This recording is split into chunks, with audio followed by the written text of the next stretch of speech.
Dari mana kita mendapatkan format impor bukti potong PPh pasal 2126?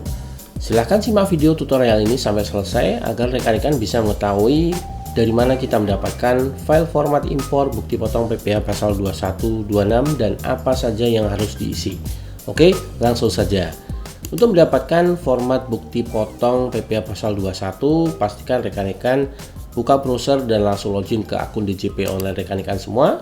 Kemudian silahkan rekan masuk ke menu lapor pra-pelaporan dan pilih e-bupot pasal 2126.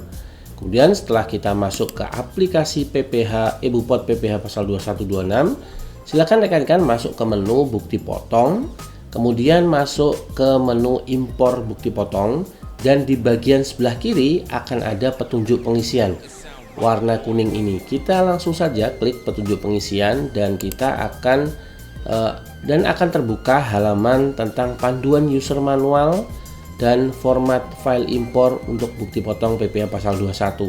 Kita scroll ke bawah dan kita bisa mendapatkan format file impor bukti potong PPh pasal 21 baik untuk yang impor bukti potong bulanan dan final atau tidak final, serta format file impor untuk tahunan. Nah, kita langsung download saja dengan klik tombol di sini, sehingga kita akan mendapatkan file format impor berupa file Excel seperti ini. Jadi ada dua file yang kita berhasil download.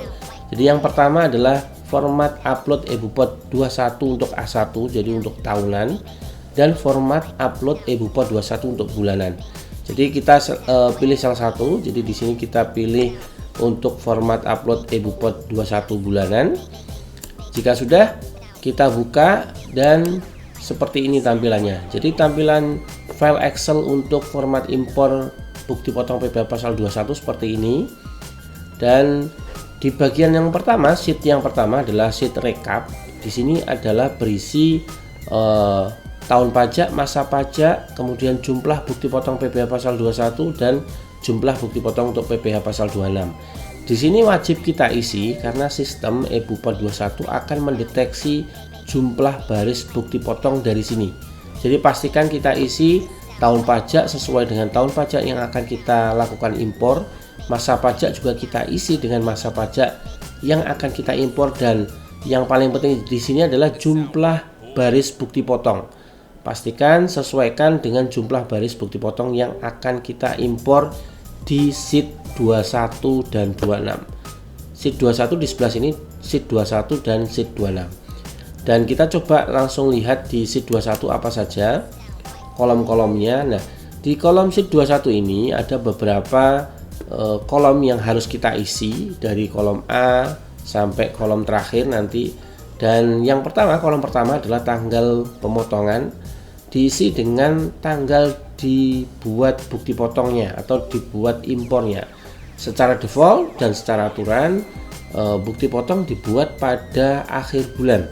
Jadi pastikan diisi sesuai tanggal akhir bulan di mana kita membuat bukti potong tersebut. Kemudian yang kedua, kolom kedua, di penerima penghasilan kita diminta untuk mengisi apakah kita menggunakan NPWP atau NIK. Jadi kita isi dengan NPWP atau NIK. Jadi contohnya di situ semisal pegawai A hanya mempunyai NPWP, maka kita langsung isi kolom NPWP.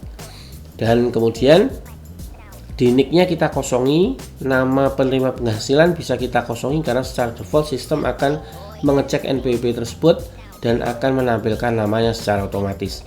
Kemudian pastikan untuk kolom nama, alamat itu bisa dikosongi, dan kode objek pajak wajib diisi sesuai dengan kode objek pajak pegawai tersebut.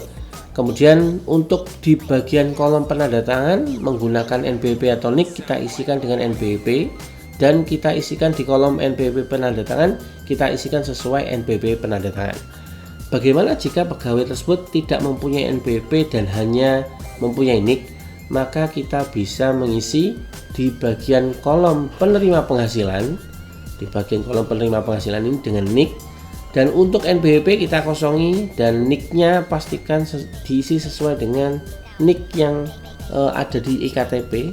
Dan kemudian di bagian nama penerima penghasilan ini pastikan isi sesuai dengan nama penerima penghasilan yang ada di KTP atau iKTP.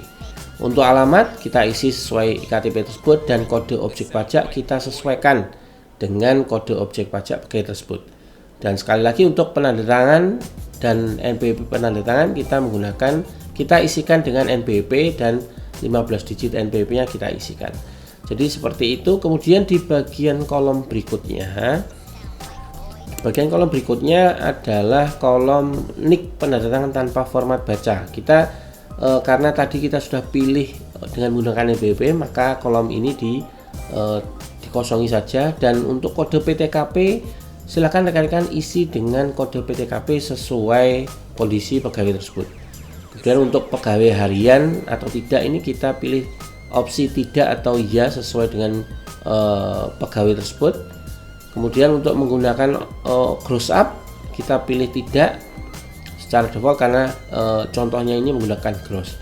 Dan untuk penghasilan bruto isikan dengan penghasilan brutonya, dan terdapat akumulasi penghasilan bruto sebelumnya, ini hanya diisi untuk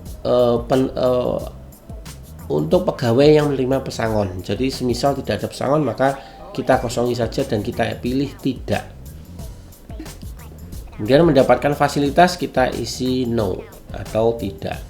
Jika sudah berarti kita simpan dan kita sudah bisa melakukan impor eBupot atau melakukan impor bukti potong PPh pasal 21 di aplikasi eBupot.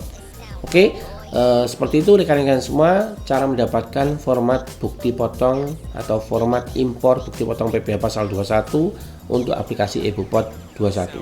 Semoga bisa bermanfaat. Salam sukses selalu dan terima kasih.